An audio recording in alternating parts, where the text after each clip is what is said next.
All right, moving on to shares of Beyond Meat sizzling after reports better than expected revenue and earnings as the company makes progress in its transition to a sustainable growth model. And I have a chart of that as well that I can bring up on the Wi-Fi Interactive here.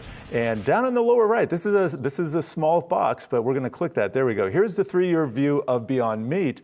Also did fairly well over the pandemic, and we can see over the last 3 years, I think 2 years is going to be even more drastic, down 86%, although year to date up 64%. So this is a stock that is more growth oriented, and I think really needs to be more concerned about their cash position. Well, but it's not growing. I mean, let's be clear here. This company beat estimates, but revenue was down 21% year over year. So this is not. Good point. It's not growing, right? The revenue is actually going down.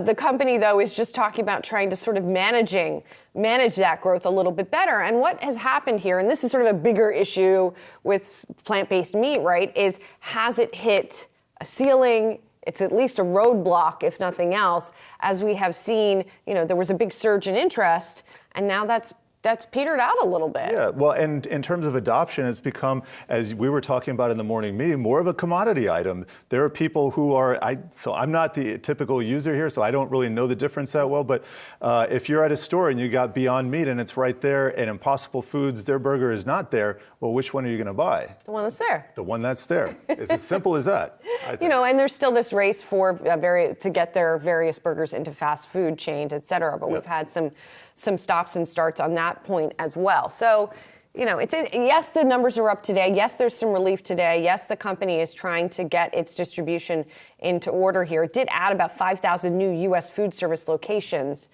compared with the year earlier. So that is also positive. You got to think that this is a shorted stock, too. In fact, yes. I'm going to look up the short interest. I mean, look at the right rally now. So at 37% of this company's float is shorted. And that explains that is the a very high rally. number. So, yes, we have seen a lot of short squeezes happen this year. It wouldn't be out of the question to think that that's what was going on. We should mention, by the way, we are going to be talking to, we mentioned Impossible Foods. We're going to be talking to the CEO of Impossible Foods, Peter McGinnis, a little bit later in the show. Obviously, a privately held company here, but in the same space. And so we'll talk about how he's doing. Definitely.